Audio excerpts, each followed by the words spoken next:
भक्तों, नवरात्रि का महापर्व बहुत ही शुभ और मंगलकारी माना जाता है। नवरात्रि के पूरे 9 दिन गंगाल की हर एक बूंद की तरह पवित्र माने जाते हैं। ये शुभ समय भक्तों के जीवन में खुशियों की सौगात लेकर आता है। महाव्रत में की गई पूजा बहुत ही शुभ मानी जाती है। इससे समस्त देवी देवताओं की कृपा प्राप्त होती है और पूजा पाठ का फल कई लाख गुना प्राप्त होता है। ऐसे में जो व्यक्ति नवरात्र आने से पहले घर से ये चीजें बाहर कर देता है तो उसके घर में माँ वैष्णव का हो, आगमन माता लक्ष्मी का होगा, वास माँ शेरावाली आपकी झोली खुशियों से भर देंगे। इसीलिए नवरात्र आने से पहले घर से ये चीजें फौरन हटा दें। भक्तों, आज हम कुछ ऐसे ही गलतियों के बारे में जानेंगे जो अगर आपके घर में भी होती है तो माता लक्ष्मी कभी नहीं करती ऐसे घर में प्रवेश। फिर चाहे आप कितने ही पूजा पाठ कर लो, माता लक्ष्मी ऐसे घर में कभी नहीं आती। ऐसे घर से देवी देवता भी हमेशा रहते हैं नाराज। भक्तों, पूरी जानकारी को देखने के लिए इस वीडियो को अंत तक जरूर देखें। दोस्तों, नवरात्रि के 9 दिन बहुत ही पवित्र होते हैं। नवरात्रि के 9 दिनों घर को साफ सुथरा और पवित्र रखना अति आवश्यक है।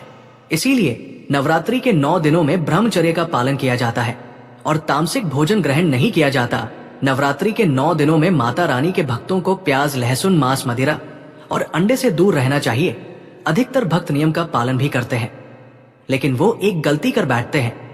वो नवरात्रि के 9 दिनों में अपने घर इन अपवित्र चीजों को रख लेते हैं। ऐसा भूल कर भी नहीं करना चाहिए। भागवत पुराण के अनुसार नवरात्रि के 9 दिनों तक माता रानी अपने भक्तों के घर में वास करती है। अगर आप भी चाहते हैं कि माता रानी आपके घर में वास करे तो आप अपने घर के वातावरण को पवित्र रखें और नवरात्रि शुरू होने से पहले ही अपने घर से प्याज, लहसुन, मीट, अंडा और मदिरा को बाहर निकाल दें। अपने घर को साफ रखें।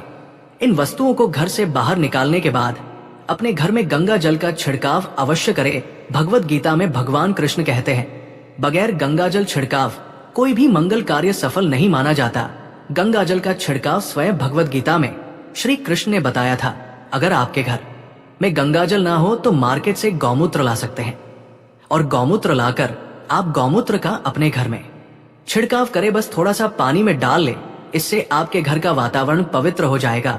घर में मौजूद नकारात्मक ऊर्जा भी नष्ट हो जाएगी और जिस घर में वातावरण पवित्र होता है और नकारात्मक ऊर्जा नहीं होती, वो माता रानी का वास सदैव होता है। सबसे पहले नवरात्रि के पहले ही मंदिर की अच्छी तरह से साफ सफाई कर ले। मंदिर के अंदर अगर पुरानी मालाएं हैं, टूटी फूटी मूर्तियां हैं, उसके साथ ही खाली माचिस की डिब्बी रखे हुए हैं तो उन्हें बाहर फेंक दे तथा खंडित मूर्ति को किसी नदी में प्रवाहित कर दे। माता शेरावाली की तस्वीर अगर कांच के फ्रेम की है और वो हल्की सी भी अगर टूटी हुई हो तो ऐसी कांच को बदलवा ले या ऐसी तस्वीर को जल में विसर्जित कर दे। टूटी मूर्ति की पूजा करने से, टूटी तस्वीर की पूजा करने से आपकी श्रद्धा, भक्ति, व्रत आदि सब टूट जाता है। आपका व्रत खंडित हो जाता है। नवरात्रि के पहले आप अपने पूरे घर की अच्छी तरह से साफ सफाई कर ले। घर में जो भी फालतू सामान है, फटे पुराने कपड़े, उन्हें बाहर निकाल दे। घर में बेकार पड़ा सामान नकारात्मक ऊर्जा लाता है, इसीलिए गंदगी बिल्कुल भी ना करें।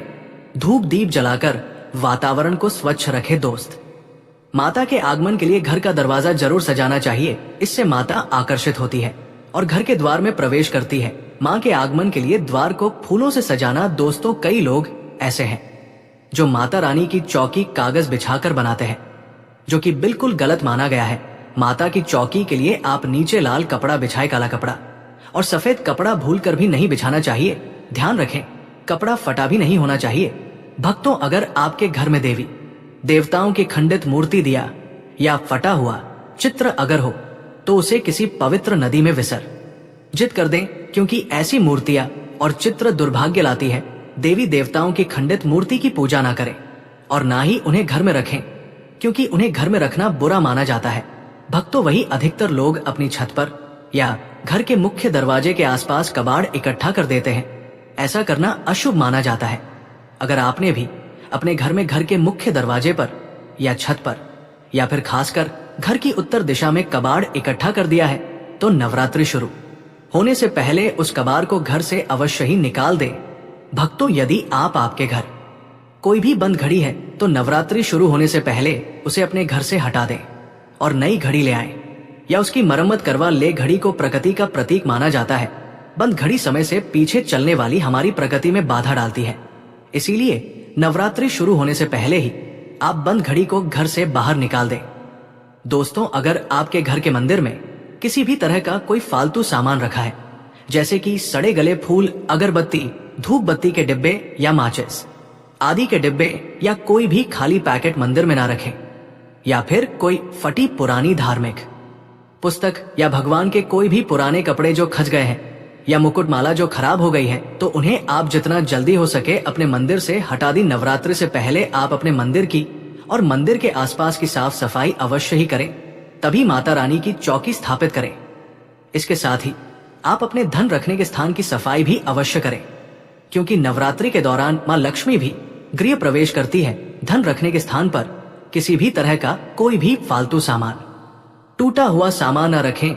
धन रखने के स्थान को मंदिर की तरह ही साफ रखें। नवरात्रि के दौरान माता रानी की पूजा में कौड़ियों को शामिल करें। माता रानी के साथ साथ रोजाना कौड़ी का भी पूजन करें। इसके बाद कौड़ी को धन रखने के स्थान पर रख दें। ऐसा करने से बरकत हमेशा होती है। अगर आपके पास पुराने जूते चप्पल इकट्ठे हो गए हैं, तो नवरात्रि से पहले उन्हें घर से बाहर निकाल दें। पुराने जूते चप्पल की अशुभता के कारण ही घर में नकारात्मक ऊर्जा आती है और घर में अशांति और तरह का माहौल रहता है। अब हम जानते हैं नवरात्रों के दौरान क्या नहीं खाना चाहिए और कौन सा फल खाने से व्रत संपूर्ण और सफल हो जाता है। भक्तों, तो आइए शुरू करते ही। दोस्तों, नवरात्रि के दिन से जरूर खाना चाहिए। शास्त्रों में बताया जाता है कि भगवान के भोग में सेब आदि जरूर अर्पित किया जाता है। अगर आपका व्रत है तो आपको केला, पपीता, तरबूज और मीठे अंगूर जरूर खाना चाहिए।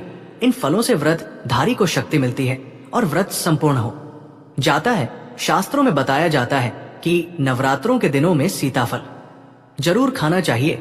सीताफल खाने से 10 ऐसी बीमारियां हैं जो खत्म हो जाती है। माना जाता है कि नवरात्रों के दिनों में सीताफल का घर में प्रवेश होना बड़ा ही शुभ माना गया है। सीताफल खाने से नवरात्रि का व्रत सफल हो जाता है, क्योंकि इसमें माता सीता का आशीर्वाद मिला हुआ होता है।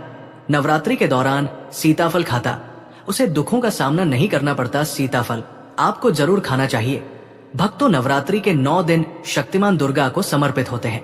नवरात्रि के 9 दिन माता रानी के 9 अलग अलग स्वरूपों का पूजन किया जाता है। नवरात्रि के 9 दिनों में माता रानी को अलग अलग स्वरूप के हिसाब से अलग अलग भोग अर्पित किए जाते हैं।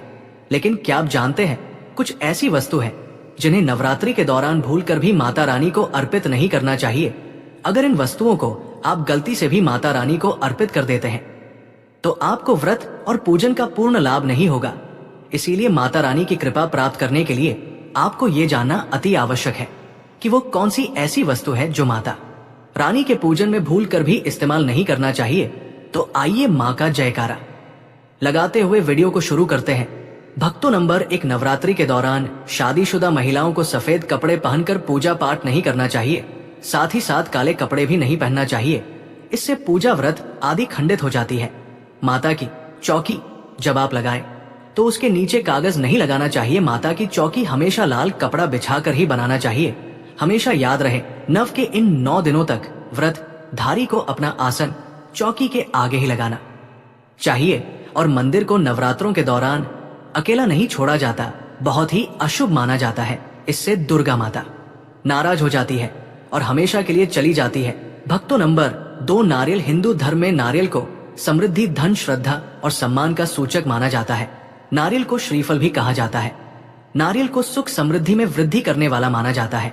नारियल का हर मांगलिक कार्य में विशेष महत्व होता है। जैसे कि आप सभी जानते हैं कि माता रानी के कई मंदिरों में नारियल से बलि भी दी जाती है और माता रानी के पूजन में नारियल का इस्तेमाल हम सभी करते हैं। खासकर कलश की स्थापना नारियल रखकर ही की जाती है। माता रानी के पूजन में नारियल इस्तेमाल करते समय कुछ गलतियां कर बैठते हैं। भक्तों, नारियल कई प्रकार के होते हैं। एक हरा, दूसरा सूखा, जिसके अंदर पानी होता है। जिस नारियल के अंदर पानी होता है, माता रानी के पूजन में सदैव पानी वाला और जटा वाला नारियल ही इस्तेमाल करें। नारियल का पूर्ण होना चाहिए। नारियल चटका हुआ या टूटा हुआ नहीं होना चाहिए, क्योंकि साबुत नारियल ही पूर्ण और पवित्रता का प्रतीक होता है। साबुत नारियल ही सुख समृद्धि का प्रतीक होता है। साबुत नारियल को ही श्रीफल यानी कि मां लक्ष्मी का फल कहा जाता है। नवरात्रि में माता रानी के कलश की स्थापना करते समय जटा वाला यानी पानी वाला नारियल ही कलश पर स्थापित करना चाहिए। साथ ही ये ध्यान रखना चाहिए कि नारियल को सदैव कलश के पर लेटा कर रखना चाहिए। घट स्थापना करते समय कभी भी नारियल को खड़ा करके नहीं रखा जाता। नारियल को सदैव लेटा कर कलश के ऊपर रखा जाता है। साथ ही नारियल को स्थापित करने से पहले आप नारियल को लाल कपड़े में लपेटकर उस पर लाल चुनरी ओढ़ाकर आप नारियल को कलश के ऊपर स्थापित करें। शास्त्रों के अनुसार कलश के ऊपर जब सही तरीके से नारियल रखा जाता है और सही प्रकार का नारियल रखा जाता है, तब ये व्रत और भोजन का पूर्ण फल प्राप्त होता है। ये भी ध्यान रहे कि महिला माता रानी को नारियल अर्पित कर सकती है, लेकिन कभी भी माता रानी के सामने नारियल को भूल कर भी नहीं। धैर्य नारियल बीज रूप होता है और स्त्रियां बीज रूप से ही शिशु को जन्म देती है। इसीलिए कभी भी महिलाओं को नारियल नहीं तोड़ना चाहिए। नवरात्रि में माता रानी का व्रत और पूजन किया जाता है, लेकिन नवरात्रि के दौरान सबसे ज्यादा महत्व होता है कन्या पूजन का। दोस्तों, माना जाता है व्रत और उपासना से माता रानी इतना पसंद नहीं होती है जितना कि कन्या पूजन से होती है। नवरात्रि में छोटी छोटी कन्याओं को माता रानी का स्वरूप माना जाता है। कन्याओं को भोग लगाया जाता है, उन्हें प्रसन्न किया जाता है और बदले में आशीर्वाद मांगा जाता है। कन्याओं को प्रसन्न करने के लिए गिफ्ट आदि उपहार वगैरह दिए जाते हैं। माना जाता है अगर कन्याओं को कोई भेंट दी जाए और उसे खुशी खुशी स्वीकार कर ली, तो इसका मतलब है माता रानी अर्थात माता वैष्णव ने भेंट स्वीकार कर ली। जिन पर कन्याएं प्रसन्न होती हैं, तो समझो उन्हें माता रानी का आशीर्वाद मिल गया और माता रानी की कृपा से उन्हें मुंह मांगा वरदान प्राप्त होता है। नवरात्रि में 2 साल से लेकर 10 साल तक की कन्या का पूजन होना चाहिए। अष्टमी अथवा नवमी को कन्याओं के पैर धोकर भोजन कराना, उपहार आदि देना श्रेष्ठ माना जाता है। आपके घर में संपन्नता बनी रहे तथा धन की कोई भी कमी ना हो, कन्याओं को कोई सुंदर गिफ्ट दे सकते हैं। शास्त्रों में बताया जाता है कि कन्या जितना खुश होती है, माता रानी उतना ही जल्द फल की प्राप्ति प्रदान करती है। ऐसे में आप कन्याओं को चॉकलेट बॉक्स दे सकते हैं तथा खूबसूरत कपड़े दे सकते हैं। याद रहे काले कपड़े ना दें और स्टील के बर्तन भी गिफ्ट के तौर पर दे सकते हैं। याद रहे कि कन्याओं को लोहे का कोई भी सामान नहीं देना चाहिए। भक्तों, जब कन्या अपने घर के लिए प्रस्थान करें तो उनके चरण जरूर छू ले और अपने मन में अपनी प्रार्थना को पूरा करें। सच्चे दिल से मांगी मुराद माता रानी अवश्य पूरी करती है। तो दोस्तों, नवरात्रि में पहला दिन बहुत महत्वपूर्ण होता है और आज के दिन हम मां भगवती दुर्गा की स्थापना अपने घर में करते हैं। घर के ईशान कोण में चौकी स्थापना करके मां दुर्गा को स्थापित करके हम कलश की स्थापना करते हैं और दोस्तों, अखंड दीपक प्रज्वलित करते हैं, मां का आवाहन करते हैं। तो प्रथम दिन बहुत महत्वपूर्ण होता है, मां भगवती दुर्गा के स्वागत का दिन होता है। और दोस्तों, आपको बता दें कि शास्त्रों के अनुसार अगर हम नवरात्रि के पहले दिन कुछ विशेष कार्य कर लेते हैं तो इससे मां बहुत ही शीघ्र प्रसन्न हो जाती है और फिर हमारी जो भी पूजा होती है, प्रार्थना होती है, मां उसे बहुत से स्वीकार करती है और हमारे जीवन में आने वाली समस्त बाधाओं को दूर करती है, समस्त कामनाओं को पूर्ण करती है।